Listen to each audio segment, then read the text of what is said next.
दोस्तों नमस्कार।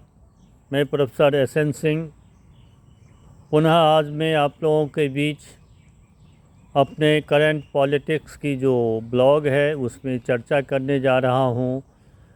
आपातकाल की 91 वर्ष पूरे होने पर 51 years of our declaration of internal emergency in India by Shrimati Indira Gandhi. उम्मीद करता हूँ कि आप लोग इसको सुनेंगे, सराहेंगे भी, और मैं अपने बैलेंस विचार इसमें रखना चाह रहा हूँ। आपातकाल की घोषणा श्रीमती गांधी ने इलाहाबाद उच्च न्यायालय के 12 जून 1975 की जो है उनके फैसले के बाद किया, जिसमें कि समाजवादी पार्टी के नेता राजनारायण जी के द्वारा उनके इलाहाबाद हाई कोर्ट में पिटीशन दायर किया गया था कि उन्होंने रायबरेली से गलत तरीके से निर्वाचित किया, सरकारी धन का दुरुपयोग किया, सरकारी कर्मचारियों का उपयोग किया। इस कारण से क्यों नहीं इनके चुनाव को अवैध घोषित कर दिया जाए। 12 जून को 1975 को इनके राजनारायण जी के वकील श्री शांति भूषण जी की बात को मानी गई और श्रीमती इंदिरा गांधी जी के वकील नाना पाल की जो दलील थी पालकीवाल जी की, उसको स्वीकार नहीं किया गया। इन श्रीमती गांधी के जो चुनाव को गलत घोषित कर दिया गया और उनको से ये कहा गया कि वो जो है 6 वर्षों तक वो चुनाव नहीं लड़ेंगी और जो प्रधानमंत्री के पद को भी त्याग देंगी, सुविधाएं नहीं लेंगी। श्रीमती गांधी इस पिटीशन के खिलाफ जो सर्वोच्च न्यायालय में पिटीशन दायर किया और 24 जून को फैसला में सर्वोच्च न्यायालय ने कहा, जस्टिस राव थे, उन्होंने कहा कि जो इलाहाबाद हाई कोर्ट का फैसला सही है और श्रीमती गांधी को सारी सुविधाएं जो है छोड़ देनी चाहिए। प्रधानमंत्री के रूप में तो कार्य करें जब तक कि इसका पिटीशन की फैसला नहीं हो जाता है और अन्य कोई महत्वपूर्ण फैसला वो नहीं ले सकती हैं।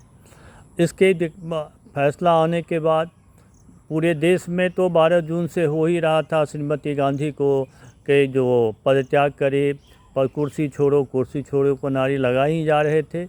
जब सर्वोच्च न्यायालय का फैसला आया तब जब पूरा दिल्ली में दबाव बना, देश में दबाव बना कि श्रीमती गांधी अब पदत्याग करें। यूथ कांग्रेस के लोगों ने वो इस्तीफ़ा नहीं दें इसके लिए प्रयास किया। संजय गांधी और उनके जो दल थे सबके सब श्रीमती गांधी पर दबाव बनाए कि उन्होंने देश को लिए जो बहुत काम किया है उन्हें इस्तीफ़ा नहीं देना चाहिए। बंसीलाल जैसे नेता, बहुत सारे नेता ऐसे थे कांग्रेसी जो उनको पदत्याग नहीं करने के लिए बात कर रहे थे। अब ऐसी स्थिति में जो है वो क्या करें। दूसरी तरफ जयप्रकाश नारायण जी, मोरारजी देसाई, अटल बिहारी वाजपेयी जैसे जो नेता थे जो इकट्ठे हुए थे जो छात्र आंदोलन के समय में तो उन लोगों ने डिमांड किया कि इनको इस्तीफ़ा देना चाहिए।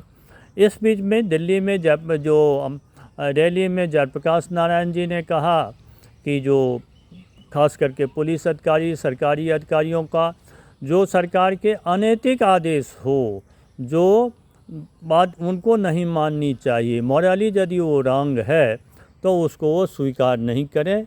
अब इसको जो ले लिया गया श्रीमती गांधी दूसरे का सिविल डिसओबीडियंस के लोगों को ये उकसा रहे हैं विरोध करने के लिए, क्रांत करने के लिए।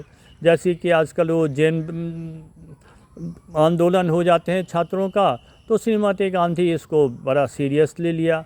उनकी सरकार जो सब सलाहकारों ने, जो वकील थे इनके राय और कई लोग, संजय गांधी वगैरह ने रातों रात इमरजेंसी का ड्राफ्ट तैयार करवाया। उस समय में भारत के राष्ट्रपति थे भी नहीं दिल्ली में, उनको वापस बुलाया गया और बिना कैबिनेट की सेक्रेटरीज के स्वीकृत करवाए हुए उस ड्राफ्ट को राष्ट्रपति के पास भेजा गया। राष्ट्रपति फ़खरुद्दीन अली अहमद नानाकानी कर रहे थे कि उन्होंने कहा भी कि ये कैबिनेट से अप्रूव नहीं है कि आप मैं इसको जो है मैं हस्ताक्षर डिक्लेरेशन नहीं कर सकता हूँ। उन पर श्रीमती गांधी फिर दबाव बनवाया कि राष्ट्रपति मैं बनवाया हूँ कि कैबिनेट आपको बनवाया हूँ, मैं कैबिनेट का अप्रूवल लेना मेरा काम है। और उन्होंने बाध्य करके उनसे आपातकाल की घोषणा के लिए 25 दिसंबर के मिडनाइट को दस्तखत करवा लिया और आपातकाल की घोषणा कर दिया गया। और इस आपातकाल की घोषणा होने से श्रीमती गांधी भारत के प्रधानमंत्री के सर्वशक्तिमान हो गई। अध्यादेश के माध्यम से, डिक्री के माध्यम से वो देश की इस व्यवस्था को स्वीकार चला सकती थी। और तत्काल उन्होंने जो बड़े बड़े नेता थे उनको गिरफ्तार करने के लिए 25 दिसंबर जो जून की रात को ही आदेश दिया। समाचार पत्रों के लाइट बंद कर दिए गए और पूरे देश में जो तरह क्षेत्र थे, खास करके नेताओं को, छात्र नेताओं को, जो लोग एक्टिव थे उनको गिरफ्तार कर लिया गया। और देश में समझे कि जो है कानून व्यवस्था के नाम पर स्वतंत्रता के मौलिक अधिकारों का हनन कर दिया गया। सरकार किसी को भी गिरफ्तार कर सकते हैं, जेल में रख सकती हैं और बताया भी नहीं जा सकता है और अपनी जो है मनमानी पर वो उतारा हुआ है। उस समय में मैं भी 74 के आंदोलन में, छात्र आंदोलन में था। इंटर की एग्ज़ाम छोड़ करके जेपी के कॉल पर जो है आंदोलन में आ गया था। जेल यात्रा भी कर चुका था। और जो इमरजेंसी की घोषणा हुई उस समय में अपने शहर रोसड़ा के पास से 2 किलोमीटर पर मेरा गांव था, वहाँ था। रात में तो मेरे साथियों को गिरफ्तार कर लिया गया और मेरा शहर घर जो लगभग 2 किलोमीटर दूर था उस शहरी क्षेत्र में नहीं था, इसलिए बच गए। मैं सुबह होते होते अपने घर से निकल गया, समस्तीपुर पहुंचा। तो उस दिन मेरे एक अनुभव हुए। जो सर्वोदयी नेता जो हमारे समस्तीपुर में इस काम को जो देख रहे थे, छात्र आंदोलन को, छात्र संगठन को, और ख़ास करके विनोबा के, जयप्रकाश के विचार वालों लोगों का, तो उनको जो है मुझे दायित्व था कि किसी तरीके से समस्तीपुर से निकालें। मैं उनको लेकर के छुपे छुपे स्टेशन पर पहुंचा, गाड़ी में बैठाया और उनकी श्रीमती जी भी साथ थी। अब बाद में उनके साथ भी पुलिस वाले लग गए। दरभंगा हो जाना था, उनको गिरफ्तार कर लिया गया।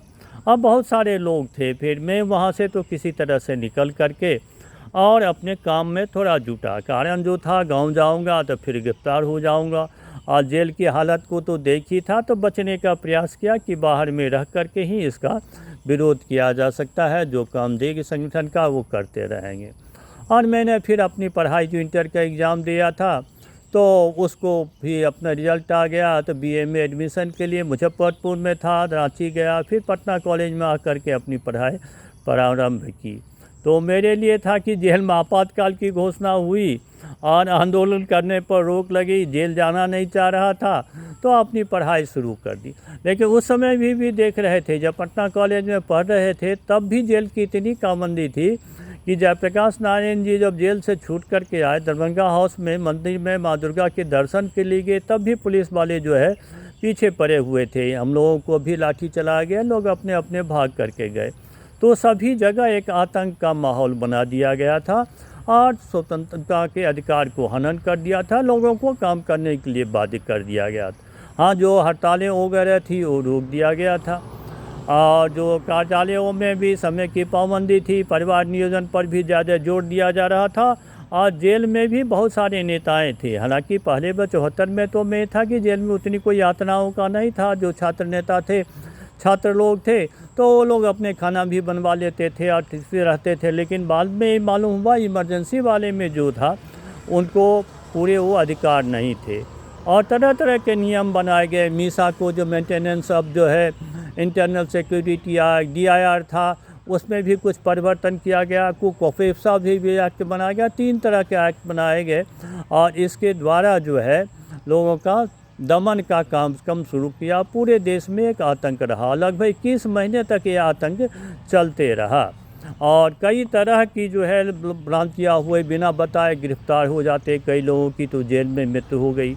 अदालत में भी केस नहीं लगा सकते थे। 21 की भी जो है स्वतंत्रता, 19 का भी जो काफ़ी कर दिया गया था। स्वतंत्रता के जो अधिकार थे, बोलने, लिखने, भाषण करने, एकत्र होने, इस संबंध में भी लगा दिया गया कि पाबंदी लगा दिया कि जो है सरकार को देखते हुए, व्यवस्था को देखते ही हुए जो है आपको जो है ना कोई काम करना होगा। और अदालत के द्वारा भी जो बहुत कम ही अदालत थे जो सरकार की इन गलत नीतियों का विरोध कर रहा है। कुछ अदालतों ने, हाई कोर्ट ने, सुप्रीम कोर्ट ने कुछ मामले में जो है साहस भी दिखाया, सही फैसले भी दिए। लेकिन यदि अदालत के फैसले आते थे तो ये फिर जा कर के इन्होंने जो अपने संसद के माध्यम से उसको पास करवा लेते थे, और संसद का भी कार्यकाल ख़त्म हो रहा था लोकसभा का, उसको भी उन्होंने 1 वर्ष बढ़वा लिया कि जब जा कर के 77 में चुनाव हो, 76 में जो लोकसभा की चुनाव होते थे और नहीं हुए। और इस बीच में उन्होंने कई कार्यक्रम चलवाए कि जिस तरह से यदि वो छात्रों का दमन किया, आंदोलन का दमन किया है, लोगों में आक्रोश है, तो किस तरीके से उनके विश्वास को भी जीतें, इसके दिशा में भी काम किया। जैसे कि पहले छात्र आंदोलन था तो उस समय में लोगों को ध्यान बंटवाने या लोगों में विश्वास जागने के लिए, राष्ट्र प्रेम जागृत करने के लिए पोखरम में जो है परमाणु विस्फोट किया, तो दिखाया दुनिया के सामने कि भारत परमाणु शक्ति संपन्न है। इधर भी देश में कुछ विकास कामों के लिए 20 पॉइंट इकोनॉमिक प्रोग्राम लाए, उसमें भी कई तरह किसानों के लिए और जनहितकारी कई बातों को लगाया। मध्यम वर्ग के लिए इनकम टैक्स में छूट की वजह से भी कई दिए गए, और उस समय में जो नियम बनाए गए थे, बंधुआ मजदूर की समाप्ति का काम हो, ज़मीनों वाले को जो है, जो लोग किसान में ज़मीन जोत रहे थे उसके मालिक हो जाए, लैंड टू द टीलर, जो ज़मीन पर खेती करते थे उनके हो जाए, कुछ काम हुए।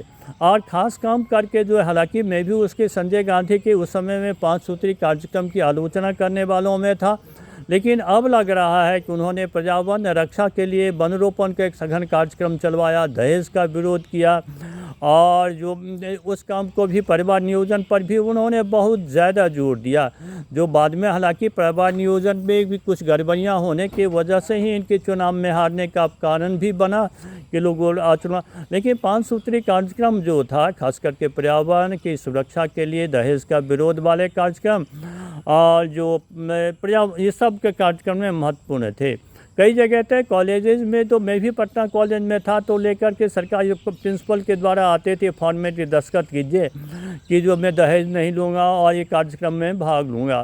तो तरह तरह के उन्होंने प्रयास किया कि कुछ सुधार की स्थिति बने, लेकिन संजय गांधी की ज्यादतियाँ इतनी थी, जो कुछ भी पॉजिटिव काम हुए थे उसको भी नेगेटिव में बदल दिया। लोगों में आक्रोश ही श्रीमती गांधी के बढ़ा, और जो जाकर के इस विरोध के कारण उन्हें भी लगा कि हम अपने आप को कैसे सुधारें। अन्य लोगों से बात हुई, अंतर्राष्ट्रीय मीडिया ने भारत में भी इमरजेंसी की जो है आलोचना की, कर्टेलमेंट ऑफ द फ्रीडम, स्वतंत्रता के अधिकार की कमी की भी आलोचना किया गया। तब जाकर के उनको थोड़ी चेतना जगी कि 21 महीने के बाद में इमरजेंसी को समाप्त करने की जो उन्होंने घोषणा की, और जो इमरजेंसी तो समाप्त किया। चुनाव हुए, और चुनाव में उनको भी माँ बेटे दोनों ही हार गए, गाय बछड़ा उनका चुनाव चिन्ह था। पूरे उत्तर भारत में पराजय हुई, और जो नवगठित थी जनता पार्टी जो बनी थी, जयप्रकाश नारायण, मोरारजी देसाई, जगजीवन राम, चंद्रशेखर जी के वगैरह के नेतृत्व में, अटल बिहारी वाजपेयी, नानाजी देशमुख, इन लोगों के नेतृत्व में जो बनी थी उसे सफलता मिली, और आपातकाल का अध्याय तो समाप्त हुआ। लेकिन उस आपातकाल की एक डाक थी 42nd कॉन्स्टिट्यूशनल अमेंडमेंट में। इसमें जो है बहुत सारे ऐसे प्रावधान किए गए थे, खास करके इमरजेंसी की घोषणा के संबंध में, मौलिक अधिकारों को समाप्त करने के संबंध में इन बहुत सारे चीज़ों को 44th अमेंडमेंट ला करके उनको समाप्त किया गया। तब जा कर के देश में जो है स्वतंत्रता के अधिकार को रखे, और संविधान को समाप्त कर दिया गया। लगभग समझिए कि संविधान की जो बेसिक स्ट्रक्चर था, जिसकी स्थापना 71 में केशवानंद भारती केस में और गोलकनाथ वाले केस में महत्वपूर्ण माने जाते थे, उनको भी उन्होंने समाप्त कर दिया। अब संविधान को जो समाप्त करने पर तुले थे, आज वो संविधान के रक्षक बन गए। लोग संविधान की रक्षा करने के लिए कांग्रेसी आज संविधान की प्रतियां लेकर के घूमते फिरते हैं, लोगों को बताते हैं कि हम संविधान की रक्षा करें, लेकिन उन्हें समझ नहीं आती कि आपातकाल के दौरान उनकी ही श्रीमती गांधी कांग्रेस पार्टी ही ने संविधान को पूर्णतः समाप्त करने का प्रयास किया था, और संविधान के तो भक्षक हैं, रक्षक नहीं हैं। और आज के समय भी सरकार को चाहिए कि संविधान में जो प्रदत्त अधिकार है, स्वतंत्रता वगैरह के हैं, इन सबों को बनाए रखें, और लोगों में संविधान में, देश की प्रजातांत्रिक व्यवस्था में विश्वास रहे, तो जो अपनी संवैधानिक व्यवस्था सुचारू रहे। और पुनः मैं जो आपातकाल की घोषणा की निंदा करता हूँ, और देश में अभी कभी नहीं ऐसा हो, ऐसा उम्मीद करता हूँ। धन्यवाद साथियों।